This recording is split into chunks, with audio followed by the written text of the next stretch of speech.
open Corlick building, among others. At a time when questions of identity and culture matter, telling our own stories in our own voices is essential to preserving Canada's cultural sovereignty. Canada is home to hundreds of theatres in every province and territory, from coast to coast to coast. From small community stages to major performing arts institutions, they play a critical role in our arts and culture sector. This sector contributes $131 billion to Canada's economy and supports more than 1 million jobs. This week, I invite you all to celebrate World Theatre Week and visit a local theatre and go see a show. Thank you. The Honourable Member for Edmonton Manning. Well, thank you, Mr. Speaker. Mr. Speaker, in April, Canadians will mark National Organ and Tissue Donation Awareness Week. April 7th is Green Shirt Day, reminding us of the importance of organ donation. These annual initiatives highlight the critical need for donors, encourage donor registration, and celebrate the many lives saved through transplantation. More than 4,700 Canadians are waiting for a life-saving transplant. It is important that you let your loved one know you want to be an organ donor. Whether it be at the living donor or a donation at the time of your passing, we have the power to save lives. We can give the gift of life, the greatest gift of all. Please become a registered organ and tissue donor. Thank you, Mr. Speaker.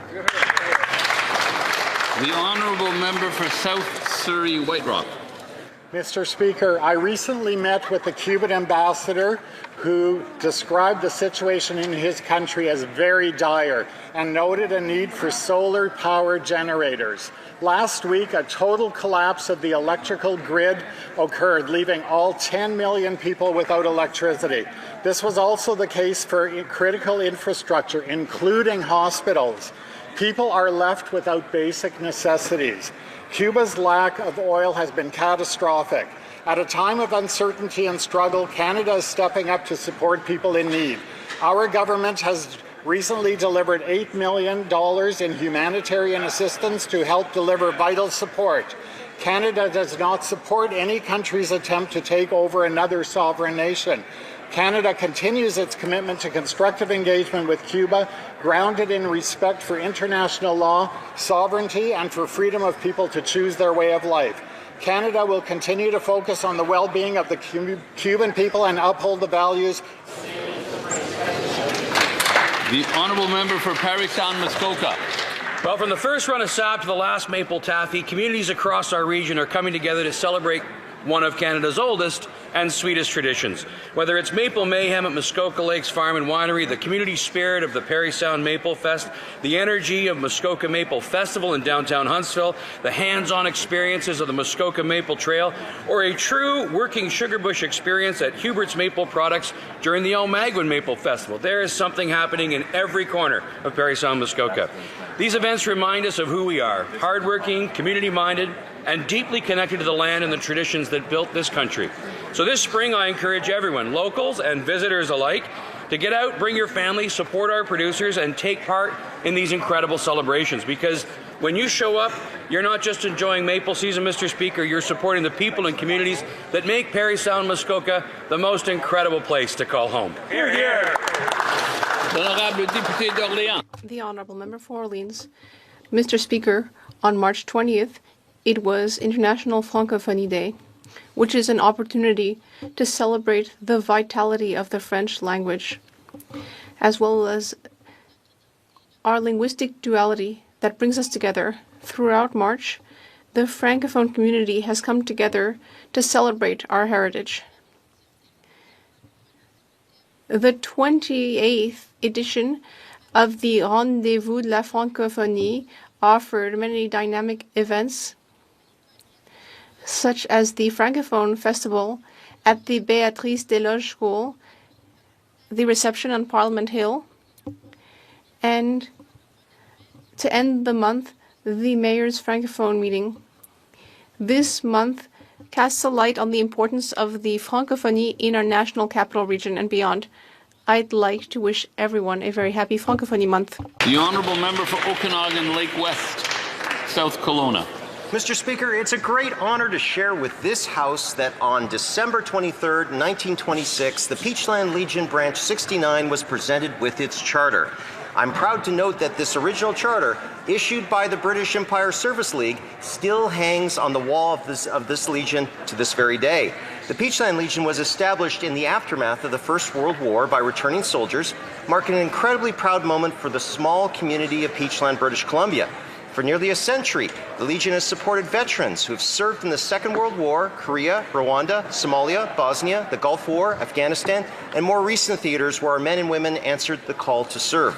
May we all stand in support of our veterans who have sacrificed so much for our great country. For 100 years, the Peachland Legion has withstood the test of time, and I'm confident it will stand steadfast for generations to come. Please join me in celebrating the 100th anniversary of the Peachland Legion, Branch 69. Thank you. The honourable member for Don Valley North. Thank you, Mr. Speaker. I would like to take this occasion to advise the House that for the 8th consecutive year, North York General Hospital in my riding of Don Valley North has been named Canada's top-ranked community academic hospital. It was also ranked the 4th leading hospital in Canada. Going from strength to strength, North York General ranked in the top 3% of hospitals from around the world. This international recognition reflects the outstanding care being delivered at North York General and affirms the collective impact of their entire team. I commend them for their professionalism and dedication to their patients. It is a powerful reminder of the strength of our patient-centered healthcare system. It's a moment of pride for our community and a reminder that the people of Don Valley North and Canadians across the country strive for excellence, and we build on our past successes to reach even greater heights. Thank you, Mr. Speaker. The honourable member for Calgary-Midnapore. Mr. Speaker, I'm honored for the opportunity to recognize Easter Seals for the incredible work that they do. Since 1922, they have been tireless advocates for the disability community, helping to create a more inclusive and accessible society.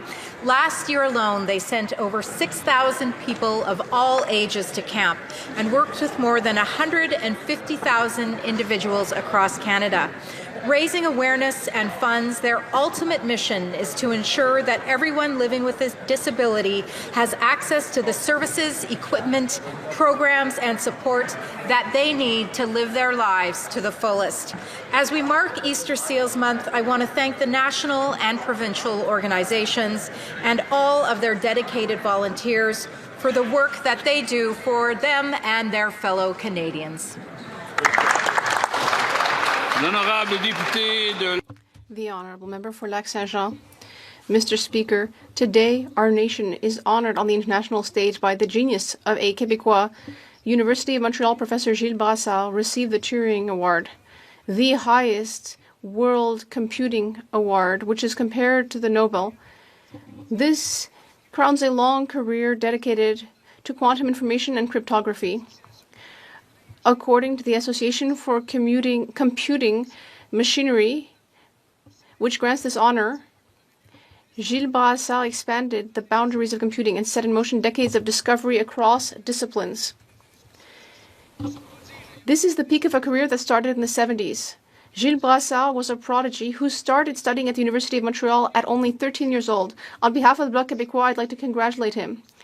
Thank you for continuing to carry Quebec knowledge throughout the world, and let me also congratulate him for not going to the U.S. to receive his award in order to respond to the economic war triggered by Donald Trump. Thank you, Mr. Brassard. The honourable member for Whitby. Mr. Speaker, I couldn't be more proud to support our region, town, and community partners in compassionately and effectively addressing homelessness in our community. 1635 Dundas Street East is a lifeline in Whitby, a place where people facing some of their hardest moments can find safety, care, and dignity. Our new government is backing that critical work with a $40 million investment, turning the site into supportive and transitional housing. With 104 new beds, on-site healthcare, and recovery supports, this facility offers more than just a place to lay your head. This is what real solutions look like. fewer people sleeping outside, fewer emergencies and public safety concerns on our streets, and frontline workers connecting people to care faster, preventing crisis before it happens. Most importantly, this project gives people time, stability, and the support they need to rebuild their lives. This is what standing up for Canada really looks like, Mr. Speaker. Hear, hear. Well said. The honourable member for Peace River Westlock. Mr. Speaker, Easter is the most important celebration because it marks the death and resurrection of Jesus Christ, the Son of God. Humans are not perfect. We sin. And this sin requires justice. That is why it's an incredible act of love that our Creator descended to earth to bear our punishment and rise again on the third day. As Jesus himself said in the Gospel of John, I am the resurrection and the life.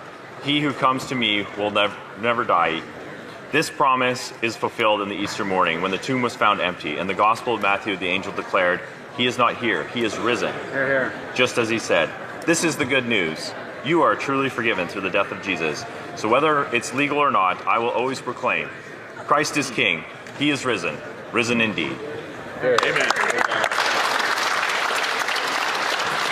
The honourable member for Ottawa Centre. Speaker, Eid is a time to celebrate with family and friends and for communities to come together in joy and solidarity. I was happy to join members of my community in Ottawa Centre and the Diplomatic Corps at a celebration organized by Abbas Mahmoud and Qusay Kurbash that combined Eid celebration and fundraising for the Ottawa Breakfast Program. The program is run by the Ottawa Network for Education. They serve over 16,000 students every day in 215 schools across Ottawa. Events like these complement our government's efforts through the National School Food Program to support childhood development, save money for families, and of course, feed children. And Speaker, that's what Eid is all about. Eid Mubarak to everyone. The honourable member for Regina Louvain. Over 8 years, your perspective can change from a hockey player to a hockey parent. This winter, my wife ran into Mr. Cross at the Strasbourg rink watching his kids play the sport his son loved. His son was Mark Cross, the assistant coach for our Humboldt Broncos, and died in the crash. On April 6th, it'll be 8 years since the crash. Today, my words are inspired by Mr. Cross and all hockey parents. God looked down and said, we need hockey parents. Someone who can cut sticks, sharpen skates, and tape ankles. God needs someone who can get up when it's still dark, pack the cooler bag, travel icy roads, fight blizzards, and beat the rising sun for early morning ice times, all with a smile on their face for the love of the game. Someone that can run on coffee and rink burgers, make a noisemaker out of anything, and cheer on every kid like they're their own. You need someone who would give up 7 months of weekends to sit in a cold rink and be there for the thrill of victories, but also dry the tears of defeat. So God made a hockey player. On April 6th, please keep our Humboldt Broncos in your thoughts and prayers and say a little extra blessing for our hockey parents. And lastly, leave a stick on the porch in case one of our Broncos needs a spare for their evening game upstairs. God bless Humboldt.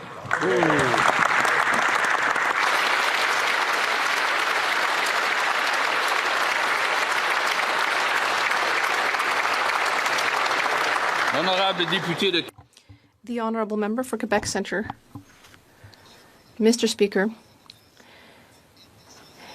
in order to receive benefits, it's essential to fill out your tax return. Benefits like the new Canadian Groceries and Essentials benefit. That's a benefit that can be up to $900 for a single person this year and $2,000 for a family of 4. This new benefit will support 12 million low or medium income people in order to compensate for the increase in the cost of staples. I'd like to thank, from the bottom of my heart, dozens of volunteers at Patro Laval in my riding. Until April 23rd, they will be helping nearly 3,000 people with a free and confidential service to help them prepare their tax returns.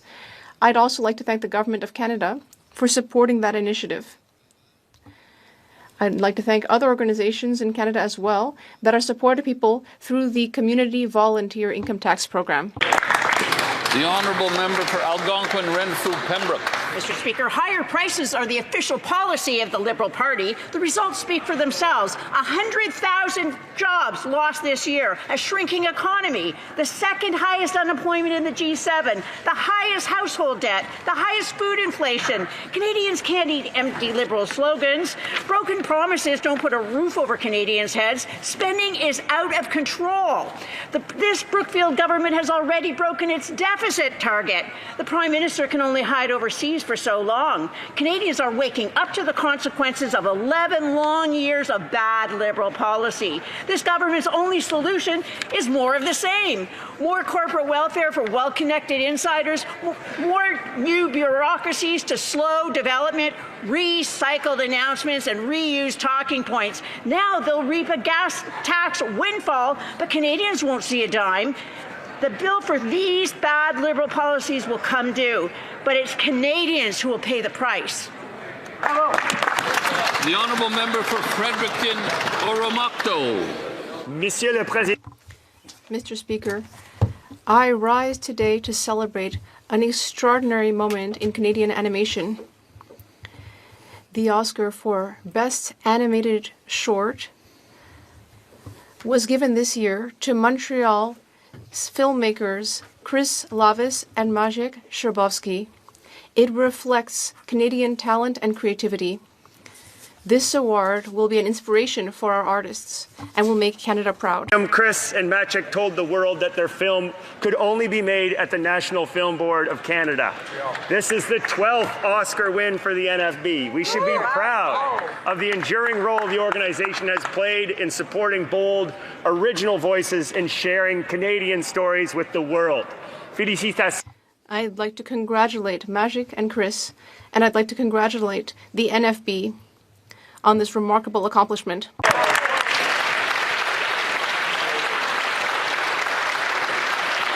Oral questions.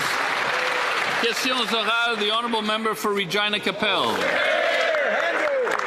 Mr. Speaker, it used to be that when oil prices went up, the Canadian dollar went up along with it. But it's not. Why? Because this government is attacking our energy industry. Their industrial carbon tax drives investment out of the energy sector, and despite massive new powers, they have still gotten no new pipelines built. Even the Liberal Prime Minister has said that when our dollar is weak, food becomes more expensive. But he doesn't realize that it's his job to give Canadians a strong dollar. Liberals never change. Will he reverse his radical environmental agenda so our dollar can be strong and Canadians can eat, heat, and house themselves? The Honourable Minister of Veterans Affairs. Mr. Speaker, we'll circle back to that question, but today we need to start with the good news for Canadians and for Canada. Today, the NATO Secretary General confirmed that Canada has met NATO's 2% spending.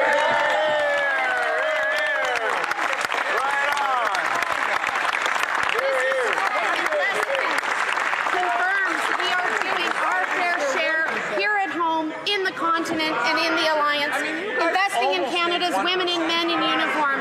Today and every day, NATO allies know they can count on Canada. The honourable member for Regina Capel. Even the Liberal Prime Minister acknowledged, quote, one thing impacting food prices is the fall in the Canadian dollar. But it's his job to give us a strong dollar. But he has chosen to keep his industrial carbon tax that drives investment out of Canada. This isn't the first time he's racked up a record like this. His tenure in the UK was described as, quote, characterized by stagnant growth, stalled living standards, and declining productivity. Sound familiar? This Liberal Prime Minister is great at getting important jobs, just terrible at actually doing those jobs. So will he reverse his radical environmental agenda so our dollar can be strong and food can become more affordable? The Honourable Parliamentary Secretary to the Minister of National Defence. Mr. Speaker, I have good news for Canadians today. The Secretary General of NATO has confirmed that Canada has met the goal of 2% of GDP on defence. Mr. Speaker, this historic investment shows that we are doing our fair share here at home and within the alliance. Today, as every day, NATO allies know that they can count on Canada. Thank you, Mr. Speaker. The honourable member for Fundy Royal. Speaker, it's clear today that the Liberals want to talk about everything but the affordability crisis that Canadians are suffering from. This Prime Minister hasn't reversed the affordability crisis in Canada as he promised, because he refuses to acknowledge that his radical environmental agenda is driving up cost and driving investment out of our country. Canadians need permanent relief from Liberal policies like the industrial carbon tax that impacts the cost of just about everything we grow, ship, and purchase.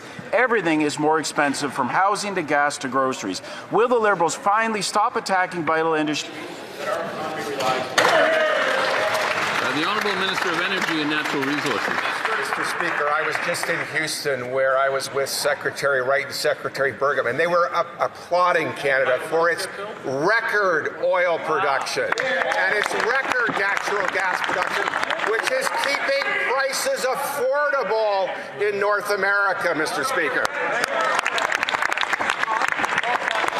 The Honourable Member for Fundy Royal. Well, Mr. Speaker, under this Liberal Prime Minister, Canadians are suffering this affordability crisis, and the cost of everything is going up. It used to be the case in this country that if the price of oil went up, our dollar went up. But thanks to radical Liberal policies, that is no longer the case. Canadians have suffered long enough under this government. Will the Liberals reverse their radical policies, like the industrial carbon tax, that are driving down our dollar, and give Canadians relief from this cost of living crisis?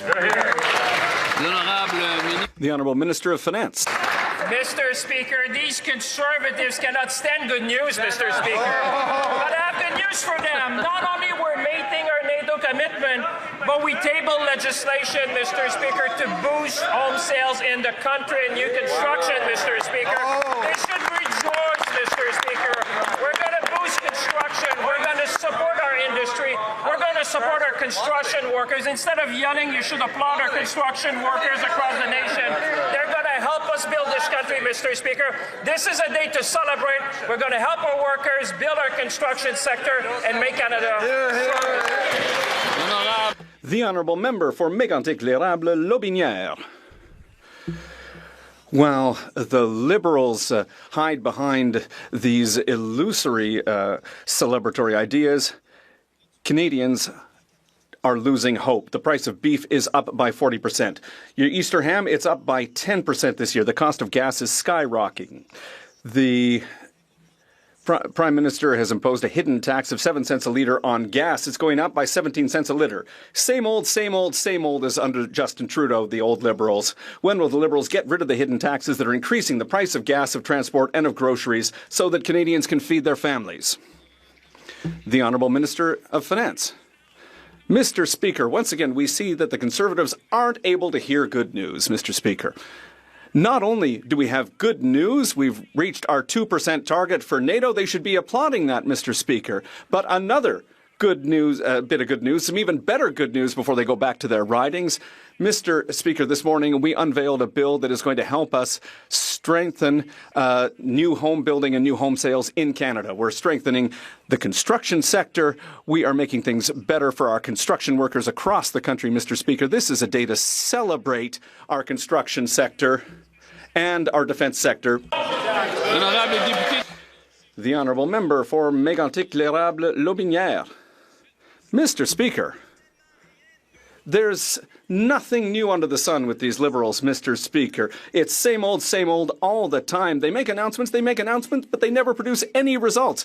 At the grocery store, everything is more expensive. There's more spending, there's more debt, there's more inflation at the grocery store. There are more families facing unemployment. And, you know, all they want to do is celebrate, Mr. Speaker. It makes no sense. It's crazy how disconnected they are from the reality facing Canadians. No matter which Prime Minister is leading this government, it's same old, nothing ever changes. When are we going to end these old Liberal policies that are costing everyone? The Honourable Minister of Industry. Mr. Speaker, I have a lot of respect and a lot of friendship for my colleague, but I'm convinced that when he hears himself speak, he doesn't even believe what he's saying, because the truth is that as a government, we've created more than 80,000 jobs in the last 6 months, where if you look at what's happening in the American economy, which is 11 times bigger than our economy, they've lost 6,000 jobs in the last 6 months. And at the same time, while inflation is under control, according to the Bank of Canada, salaries across the country are going up by 4.3%. That's what it means to work for Canadians. The Honourable Member for Saint Jean. Mr. Speaker, the Prime Minister said that he was really disappointed by the unilingual announcement from the CEO of Air Canada, Michael Russo. But, you know, it's tricky for him to say that he's disappointed, because 3 years ago his government voted against requiring bilingualism for the bosses of companies like Air Canada. His government doesn't respect its own official languages law. His government is investing every new dollar in his official languages plan to promote English in Quebec instead of French. How can the Prime Minister be disappointed in a situation that the federal government is responsible for? The Honourable Minister of Canadian Identity and Culture.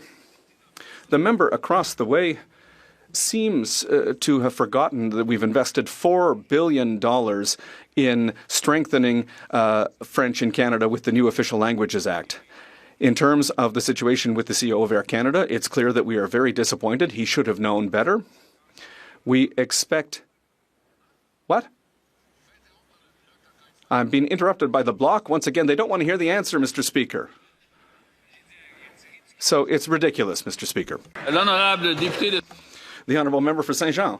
Mr. Speaker, instead of saying that they're disappointed by Michael Russo, well, the Prime Minister should be setting an example. But he's probably the only Prime Minister in 50 years to not have a Francophone speechwriter in his office.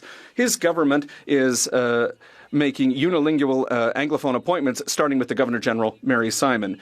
The Liberals have hurt Quebec's ability to ensure that people are working in French. Does the Prime Minister not understand that the example that he's giving is inspiring and encouraging the Michael Russos of this world? The Honourable Minister. Well, first of all, I'd like to note to the member across the way that we have a historic number of Liberal Party members from Quebec right now, Mr. Speaker.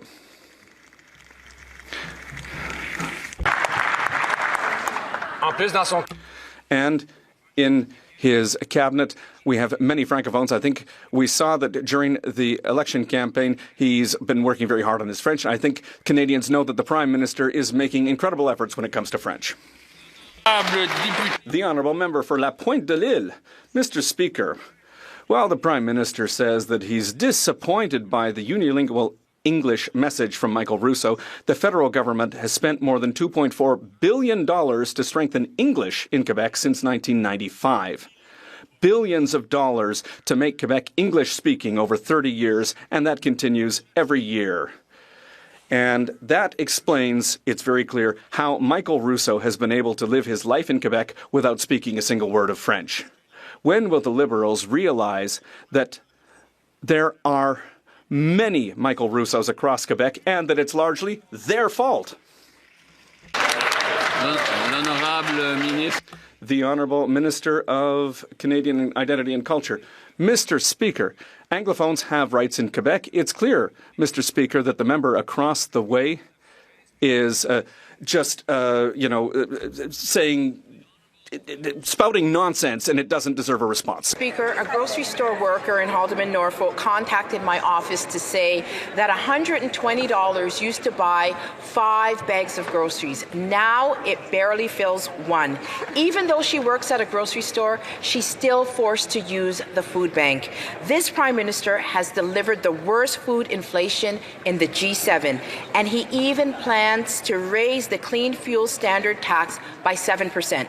Will this Prime Minister get rid of the food tax so Canadians can afford to eat? Way to go, Leslie. The Honourable Government House Leader. Mr. Speaker, we understand that world events and supply chain challenges and other things have generated inflation, and we understand that that has had an impact, a deleterious impact, on the ability of families to afford some basic essentials. That is precisely why this government put in place a Canada Child Benefit, put in place dental care, put in place pharmacare, made child care agreements resulting in $10 a day child care in most of Canada's provinces, Mr. Speaker. The question that Canadians really have is, why do the Conservatives vote against this? The honourable member for Haldimand Norfolk. Mr. Speaker, Canadians are in distress and are struggling with high food costs. This Prime Minister promised change, and instead the affordability crisis has just gotten worse over the past year. The Prime Minister broke his promise when he said that grocery prices would go down. Now Canada has the worst food inflation in the entire G7. His plan to increase the clean fuel standards tax by 7% will only make things worse. Will this Liberal Prime Minister cancel this tax on food so Canadians can afford to eat? The Honourable Minister of Finance. Speaker, we understand the situation, and that's why on this side of the House, Mr. Speaker, we provided a number of measures to help Canadians and Canadian families. I can think of the Canada Child Benefit, Mr. Speaker, that is making a real difference. I can think of the National School Food Program, Mr. Speaker, that is helping kids across the country. I can think about the Canada Disability Benefit, Mr. Speaker, which our government has put in place. I can think about the Canada Grocery and Essential Benefit, Mr. Speaker, that's going to help more than 12 million people. Mr. Speaker, we know it's an issue. That's why we're working to tackle affordability every single day. Member for Hastings, Lennox and Addington, Thayandaranaga. Almost a year ago, when asked, will there be a barometer for Canadians to hold you accountable? The Prime Minister responded, Canadians will hold account by their experiences at the grocery store, when they're paying their electricity bill, when they or their children are looking for a place to live. 10 months later, Mr. Speaker, groceries are higher than ever, affordable housing is non-existent, and the price of fuel is skyrocketing. This is a direct result of increasing the clean fuel standard tax by 242%. Mr. Speaker, will the Prime Minister get rid of this tax on food so Canadians can afford to eat? The Honourable Secretary of State for Financial Institutions. Mr. Speaker, same question after question on that side. The only thing that changes on that side, Mr. Speaker, is leaders. They've had 6 of them in the past 10 years, probably soon to be 7. On this side of the House, we're focused on affordability. We've cut taxes for 22 million Canadians. We've introduced the Grocery and Essentials benefit that's going to put up to $1,900 in the pockets of working families. Mr. Speaker, on this side of the House, we're going to continue to focus on affordability. They can focus on changing leaders time after time. Thank you, Mr. Speaker. The Honourable Member for Hastings, Lennox and Addington, Thayandaranaga. Mr. Speaker, after 10 years, the only thing this Liberal government is focused on is consistently delivering excuses. This government needs to look at home for the root causes that have created a decade of debt and deficits. This government's own economic and monetary policies. This government continuously raids the bank accounts of Canadians to fund vanity projects like Alto Rail instead of investing in much-needed infrastructure and housing. Mr. Speaker, again, will this government scrap the fuel standards tax so struggling Canadians can get a modicum of relief? The Honourable Parliamentary Secretary. Mr. Speaker, what we're hearing from that side of the House, what we're hearing heckled today, is that the programs that we've been putting in place to help Canadians and Canadian families are glorified food stamps. These are ideological, radical programs, when in fact they are actually designed to help Canadians, and we boosted them. Whether it's our Groceries and Essentials benefit, which Canadians are going to be feeling here just this spring, or making our National School Food Program permanent, or expanding our dental care program. When I talk to people in my riding, they talk about how these programs are making a difference in people's lives, but these Conservatives keep voting against them. The Honourable Member for York Durham. Mr. Speaker, the Prime Minister promised the best economy in the G7, and he is delivering precisely the opposite. Highest household debt, highest food inflation, and an economy literally shrinking under the weight of his policies. Particularly concerning is the decline in foreign and domestic investment. C.D. Howe called it, quote, Canada's investment crisis, because adjusted for growth and labour inflation, Canada's investment, all business investment, has declined. We've offered a positive solution. Remove the industrial carbon tax. Will they do it? The Honourable Secretary of State for Sport. Mr. Speaker, the Conservatives just learned a new word, affordability, and they use it often in the House of Commons, but every time they get the chance to vote in favour of an affordability measure backed by experts, they vote against. This feigned new interest in supporting lower-income Canadians isn't fooling anybody, Mr. Speaker, and besides, our policies are working particularly on rents. Here, I'll read a couple of headlines for the Conservatives. Now is the best time to rent in Canada as asking prices for rent hit a 31-month low. Mr. Speaker. When you build more affordable housing, rents go down, and that's what this government has been doing for years now, Mr. Speaker. The Conservatives can get on board. The honourable member for York-Durham. The question, Mr. Speaker, was about business investment. I'll try again. C.D. Howe says that investment per worker has declined 25% since the Liberals took office. Weak investment yesterday and today means lower wages and lower productivity tomorrow. 2 years ago, the Bank of Canada said we had to break glass on this issue. A year later, C.D. Howe said it was a 4-alarm emergency. But here we still are. We've offered a positive solution. Remove the industrial carbon tax, which is a clear drag on business investment. Please, an actual answer this time. Here, here.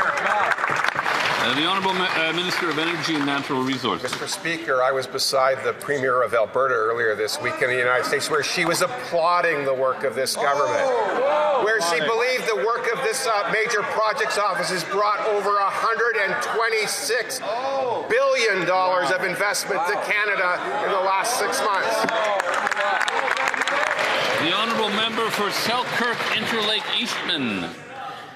This Liberal Prime Minister is busy grandstanding once again, bragging about how much he's spending on defense, but it's all just an illusion. He stood up a new agency, hired more bureaucrats, created a taxpayer-funded bank, is issuing massive corporate subsidies to large defense contractors and enriching Liberal insiders. Meanwhile, Canada only has 300 troops defending the Arctic, and half our equipment is unusable. We don't even have new fighter jets or anyone that can actually fly them. Why is this Prime Minister wasting money on backroom bureaucrats and corporate insiders instead of giving our frontline troops the equipment that they need? The Honourable Government House Leader.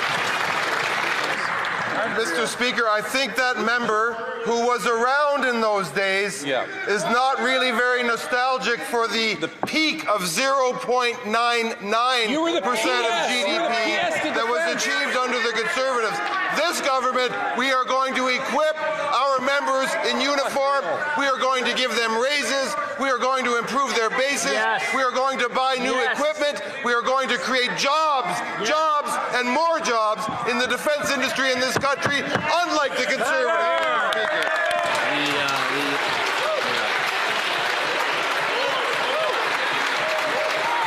The Honourable Member for Vernon Lake Country, Monashee, is making it hard for me to hear the questions and answers. The Honourable Member for Rivière-du-Nord. The Liberal Party of Canada is, I think we can all acknowledge, Mr. Speaker, an organization that has a little bit of influence on the government. But this party, at its Congress, called on the government or the Liberal Party to urge the Government of Canada to invoke a veto over any provincial law that proactively invokes the notwithstanding clause. A right of veto, at the end of the day, over the National Assembly of Quebec's sovereignty. So I'd like to know, if you'll allow me, Mr. Speaker, if the government agrees with that proposal. The Honourable Minister of Government Transformation. Mr. Speaker, the Government of Canada's disallowance powers have not been used since 1943, and they won't be used by this government. The Honourable Member for Rivière-du-Nord. Mr. Speaker, the federal government didn't just go to the Supreme Court to contest a law passed by the National Assembly. It went to lower Quebec's own powers in its own areas of jurisdiction. With its campaign of fear talking about slavery and summary execution, this government is attempting a full-blown constitutional coup. If the Liberals want to open the Constitution to weaken Quebec, they know what to do.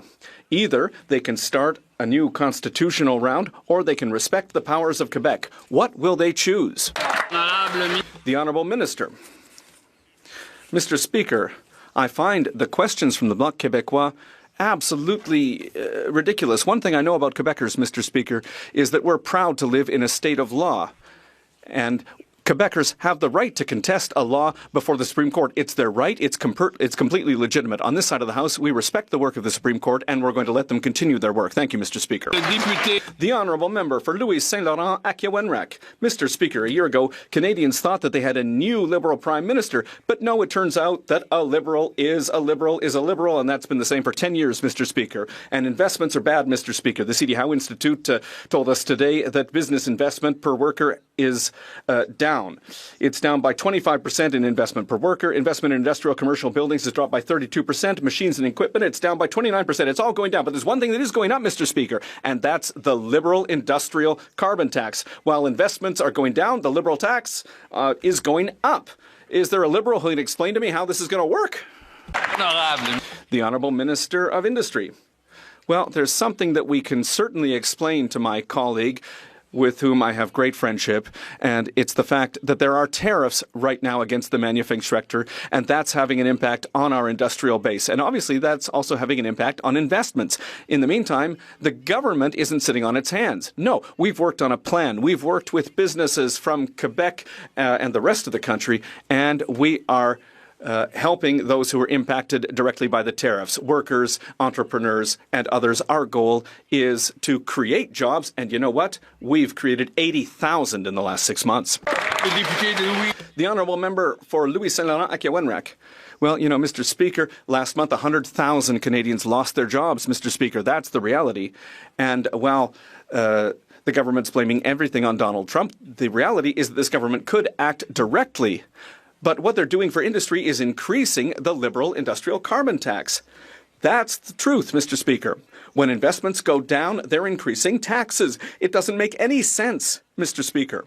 But it's the proof that this Liberal government, over the last 10 years, has not changed at all. It's the same recipe that led to the loss of 100,000 jobs over the last couple of months. The Honourable Parliamentary Secretary. Mr. Speaker, I have good news. Good news for my colleague. Last week, I was with the finance minister in my riding, where we saw a $250 million investment to increase the number of Canadian products that are built here in Montreal, in Quebec, and in Canada. That's because Kraft Heinz has confidence that our new government knows what it's doing with the economy, and I think that we should look at that investment as being a major step forward for Quebec and for Canada. The Honourable Member for Lévis-Lotbinière.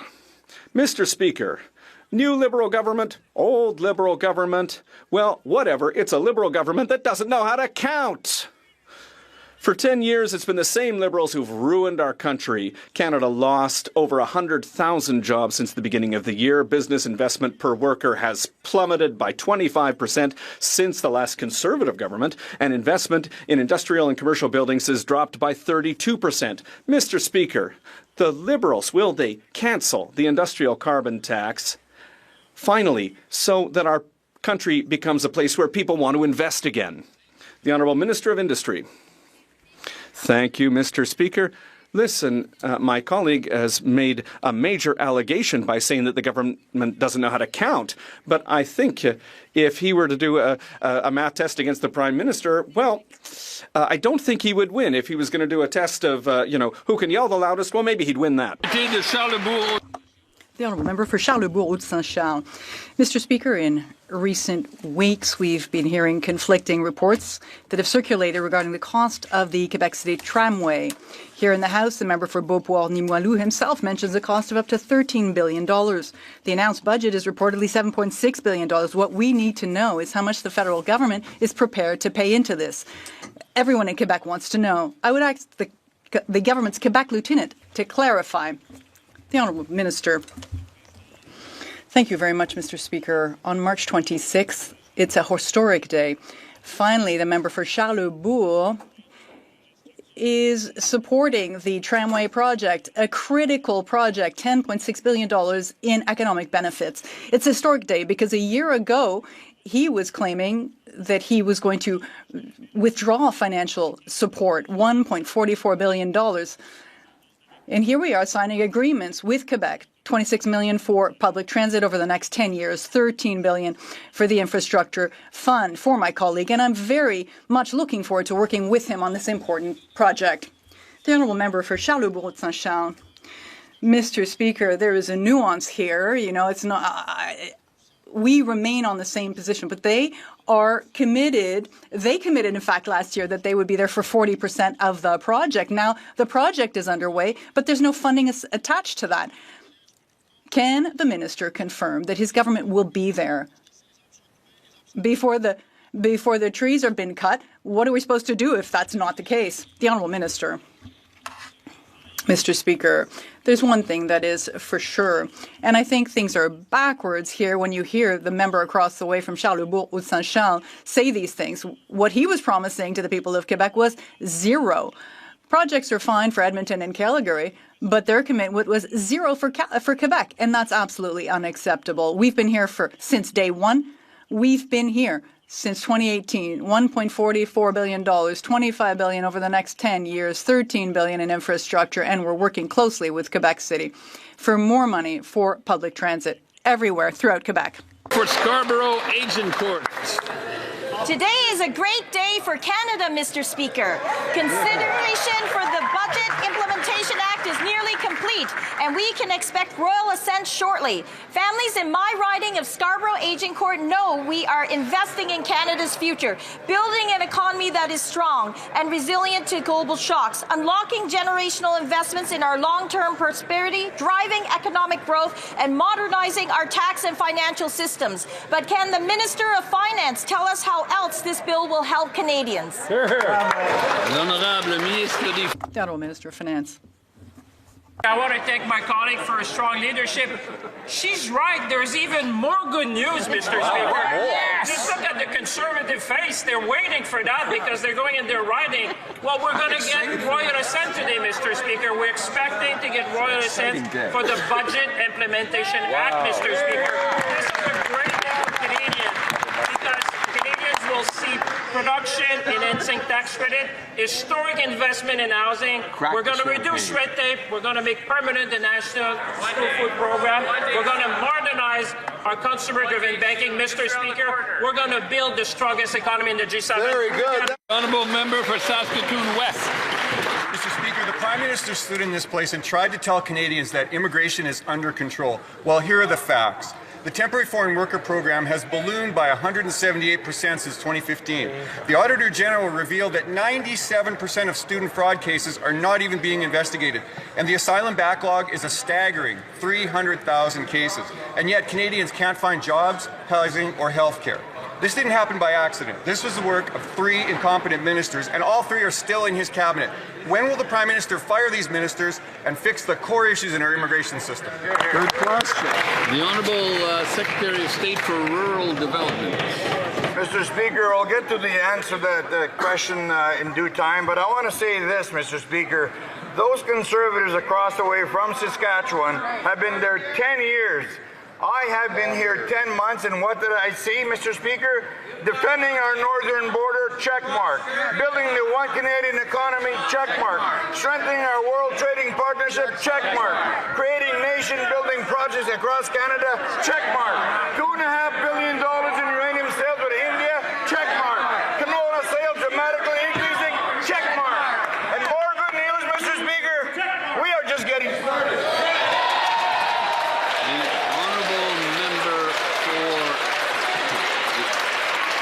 The Honourable Member for Saskatoon West. Mr. Speaker, he forgot scurvy in his riding. Check mark. The Prime Minister says things are under control, but with 7 ministers in 11 years, the system is getting worse and worse. Yesterday, the Justice Minister issued a fake apology for his failed tenure as Immigration Minister by blaming the provinces as if he held no responsibility. His successor, the current Minister of Culture, oversaw the surge in asylum claims that have overwhelmed our healthcare system and housing supply. And the current Immigration Minister is so incompetent that our own Liberal colleagues are calling for her to be fired. The Prime Minister chose these people. Will he take responsibility for their failure and fire these cabinet ministers? The Honourable Parliamentary Secretary. Personal attacks speak for themselves, Mr. Speaker. I have great respect, in fact, for this member. We've had the pleasure of working together on the House of Commons committee responsible for immigration. He understands that fundamentally immigration has played an important role, a very important role in the history of this country, and that needs to continue. He also understands, as our side does, that transformations in immigration policy are needed. And in fact, those are underway. A 60% decline in the number of international students on an annual basis, a 53% decline in the number of temporary residents, a 1/3 decline in the number of asylum seekers. We'll continue that work. Of course, we take seriously the recommendations of the Auditor General because change is needed. The Honourable Member for Cloverdale Langley City. You guys just love wallowing. I've been hearing something troubling from people in my community. They tell me that the international students whose visas have expired are being told by immigration consultants, just claim asylum, you'll be able to stay. So now we have people gaming a system that was meant for those fleeing real danger, and it's clogging the line for genuine refugees who actually need protection. This Prime Minister says claims are down, but since 2015, the backlog has exploded from 10,000 to 300,000 asylum claims. Will this Liberals finally admit this is happening and fix it before the entire immigration system loses its integrity? The Honourable Minister of Public Safety. Mr. Speaker, let me just say that this new government is ensuring we have control over the immigration system. Just today, Mr. Speaker, we passed Bill C-12 that gives greater law enforcement powers to both the CBSA as well as IRCC. It will enable, for example, those who are using the asylum system to game the system, Mr. Speaker, will enable officials to disallow those claims, Mr. Speaker. We are taking control of the immigration system, and C-12 is a perfect example of how we're moving forward, Mr. Speaker. That's right. The Honourable Member for Cloverdale Langley City. It's not just the abuse of our refugee system that has people in my riding shaking their heads. They are hearing about situations like this. A young woman just going about her life when a stranger violated her by groping her, not once, but twice. He was charged, he was convicted, and then he was given a discharge by the judge. No criminal record. Why? Because without a record, he can stay in the country and fight deportation. After years of decisions like this, will the Prime Minister fire the ministers responsible for creating this out-of-control immigration system? The Honourable Parliamentary Secretary. Speaker, the member will be aware of the 2013 Supreme Court decision, the landmark decision, the FAM decision. And that decision makes very clear that when it comes to assessing the criminal actions of individuals, whether they are foreign nationals or Canadians, that public safety always takes precedence. If the individual has concerns with the decision of the court, that decision is a court decision. It is not a government decision. It does not relate to legislation. As far as visas are concerned, I remind her of her leader's comments when he was parading around the country. Honourable Member for Richmond Hill South. For this Liberal government, the immigration system is more out of control than ever.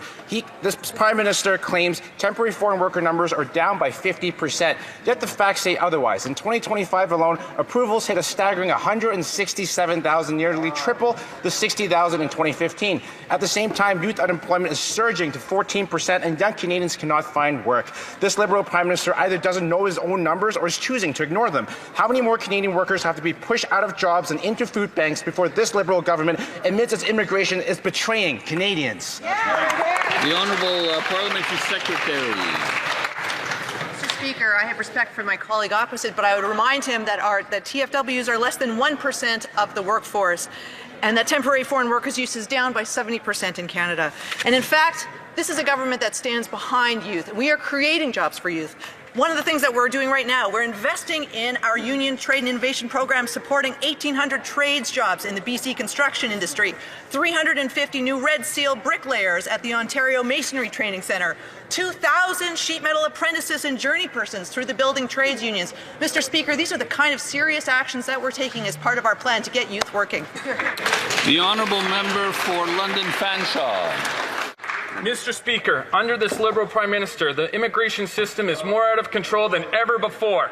The Prime Minister claims student numbers are down, but last year alone, under this Liberal Prime Minister, there are over 247,000 permits issued, compared to 187,000 in 2015, before the Liberals dramatically expanded Canada's immigration policies. Shameful. That is not sustainable. Youth unemployment is 14% across Canada, even higher in London, and Canadian youth can't find jobs.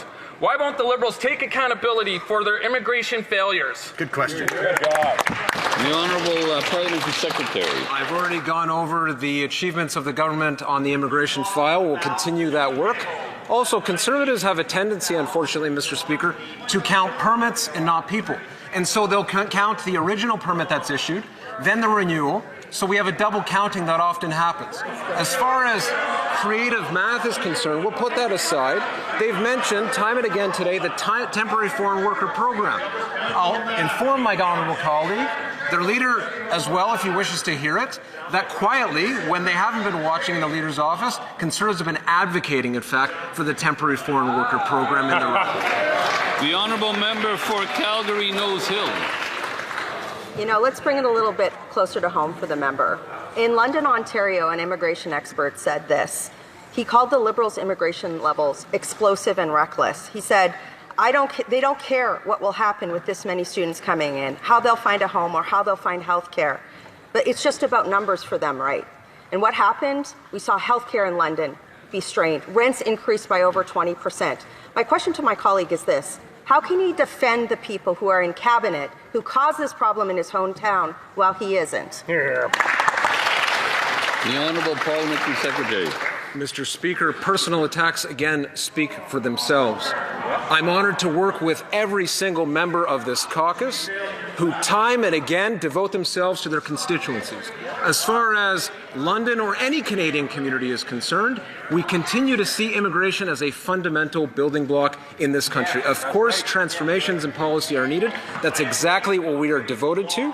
Service has been strained, we know that, but the numbers are coming down and they'll continue to come down. We see sustainability in the system and we'll continue that work. Good job. The honourable member for Calgary Nose Hill. You know, Mr. Speaker, the role of a member of Parliament is to hold the government to account. And that member from London, he had the responsibility to go to his cabinet colleagues and say, there's too many people coming in too fast. The rents in my city are increasing too fast. People can't get health care. Our student food banks are being overrun. People can't get mental health supports, and yet he didn't. And he's standing here today, and he's defending the people who are in cabinet who made these decisions for which there's been no accountability. Can he just say that the government was wrong? And can he just say that he should never defend these people who created a dumpster fire? The Honourable Parliamentary Secretary. Conservatives want to talk about past policy. That's their prerogative. What we are focused on, from start to finish, is making sure this country's present and especially its future is on a sustainable footing, that we build this country up, that we focus on the economy, that we look to the immigration system as one way to make that happen. I will absolutely defend every colleague on this side of the House because all of us are devoted, as they are, to our constituents, to our constituencies. Let's stop playing games. Let's get serious about the future of this country. The honourable member for Kitchener South, Espeler. Out of respect for the health minister, I informed her office that I would be asking this question. I hope she respects the House enough to stand and answer it. They blew $250 million on Prescribe IT. That's the same amount they spent on the sponsorship scandal. Taxpayers got nothing for this money. The Liberals are outright cancelling the program, acknowledging that it was a total failure. Now, Liberals are filibustering the Health Committee to prevent the disclosure of the contracts. Why don't they just let Canadians see the contracts so we can all try to prevent such boondoggles in the future? The Honourable Parliamentary Secretary. I have a great deal of respect for my colleague across the aisle, but they're demonstrating classic obstructionist behavior from committee. We've seen this. They're distracting from real work we're doing to improve healthcare across the country. Let's put the record straight, right? They voted against healthcare. They voted against dental care. And most recently, they voted against expanding ERs and hospitals across the country. Canadians can see the difference. Thank you. The Honourable member for Brampton Centre. Mr. Speaker, we have more good news today. Today, our government tabled important legislation to empower our industries and get homes built. We are working to provide affordability, to provide flexibility, and to deliver in the dream of everyone for a place to call home. Can the Minister of Housing and Infrastructure explain to the House the importance of today's legislation? Thank you, Mr. Speaker. The Honourable Minister of Housing and Infrastructure. Thank you, Mr. Speaker. Indeed, today is a very good day for housing in Canada. We are working with all provinces and territories, along with our home building partners, to make housing more affordable and deliver for Canadians. The funding from this housing supply bill will keep our projects moving, protect Canadian workers, and support construction. Mr. Speaker, this is for the months and years ahead, investing in affordability in our housing and in the Canadians that we need to support right now. A lot more work to do, but today is a great day. Thank you. The Honourable Member for Cowichan, Malahat, Langford. Pacific salmon are a public resource owned by all Canadians, not something for this Liberal government to eliminate behind closed doors. For generations, salmon have been managed as a common property resource for collective benefit of all Canadians, yet this Liberal government is now considering removing that principle from the salmon allocation policy.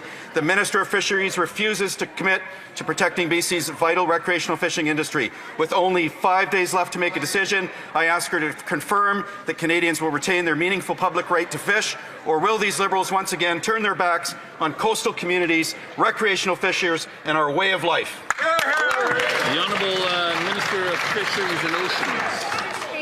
Pacific salmon will remain a shared public resource managed by the federal government. There have been extensive public consultations on the policy, and working group tables continue and include representatives from sport and recreation, commercial harvesters, and First Nations.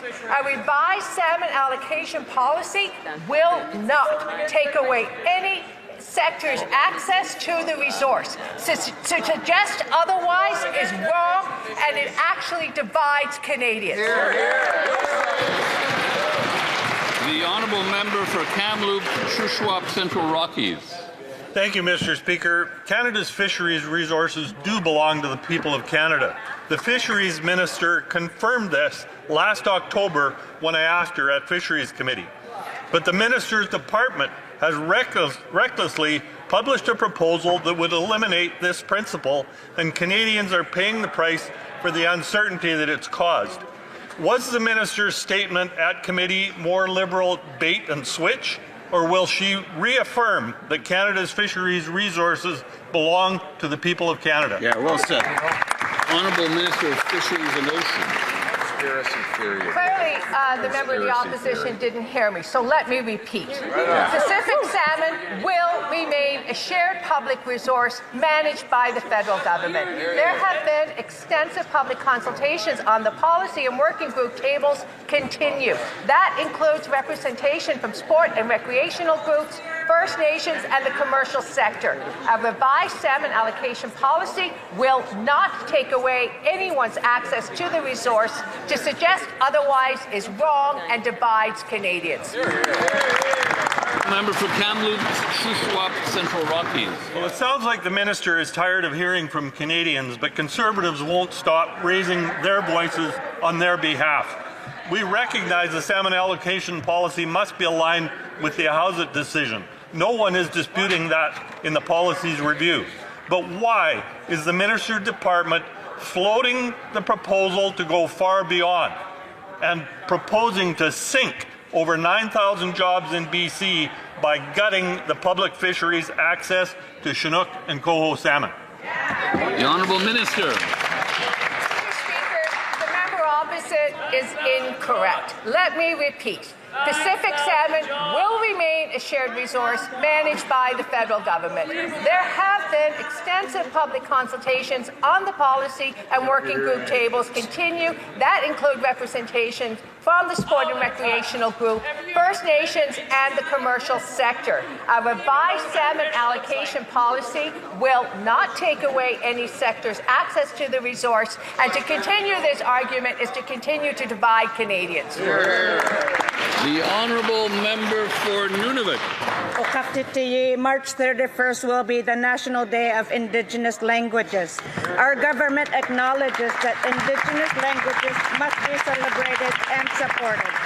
Okaktiti, we have more great news. The additional 17.2 million will go towards national Aboriginal broadcasting, will go a long way.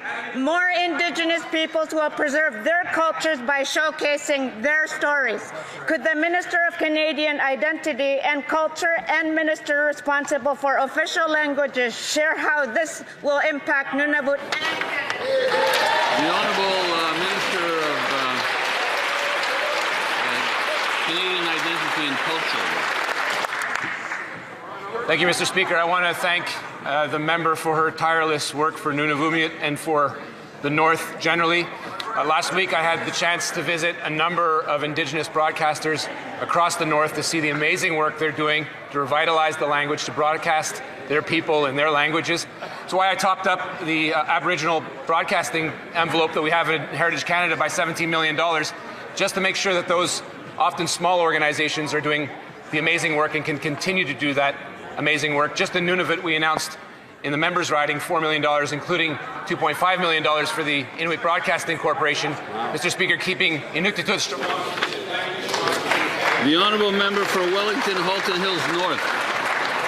Mr. Speaker, Parliament recognized with Liberal MPs supporting that a genocide, including forced labour, was taking place against the Uyghurs in Xinjiang province in the PRC. In response, the Liberal government imposed sanctions.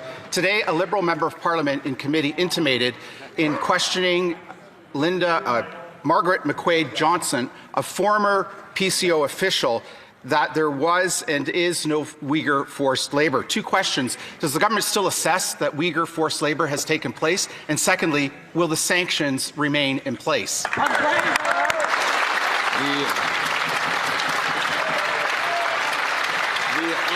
Parliamentary Secretary. Speaker, and I thank the member for the question, and I want to be absolutely clear to all members of this House, forced labor is unacceptable. We must ensure that our global supply chains remain free from these abuses. That's why, Speaker, we prioritize the inclusion of comprehensive labor provisions in free trade agreements to promote international labor standards. We also work with public safety to reduce forced labor from our supply chains, and we will protect Canada's interests while upholding labor standards from all workers. The Honourable Member for Courtenay, Alberni. Mr. Speaker, seniors in my riding are being told they no longer qualify for the Canadian Dental Care Plan because they supposedly have access to private insurance, even when that so-called access is only theoretical, unaffordable, or based on plans they opted out of decades ago. Some have already had treatment approved and completed and are now being told they may have to pay the money back. Why is this government clawing back dental care from seniors who followed the rules and simply can't afford private dental care coverage? Parliamentary Secretary to the Minister of Health. Thank you, Mr. Speaker. I want to thank the honourable member for his question. He works really tirelessly for his community, and I respect him a lot for that. Canadian Dental Care Plan has enabled 6 million Canadians to access affordable dental care plan and saving families $800 a year. So I look forward to working with him to resolve any outstanding issues that he has brought up. Thank you. Honourable Member for Vancouver East. The Prime Minister is patting himself on the back about reaching NATO's 2% defence spending target. Budget 2025 saw the Liberals impose a 5% target, $81 billion. And now the government is promoting its defence procurement strategy as a way to turn Canada into a major arms exporter. This exposes Canada to further undermining international arms trade commitments through existing loopholes without scrutiny. Will the Prime Minister admit that this new direction demands accountability and commit to a full parliamentary review of Canada's arms export policy? Here, here. Excellent question.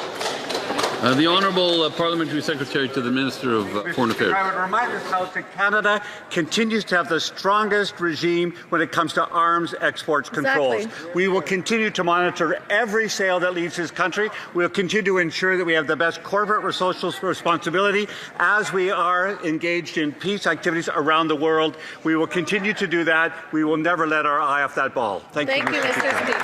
Good job. And that concludes question period for today. Okay. Recorded division. It being 308. The House will now proceed to the taking of the deferred recorded division on the motion to concur in the 8th report of the Standing Committee on Public Accounts.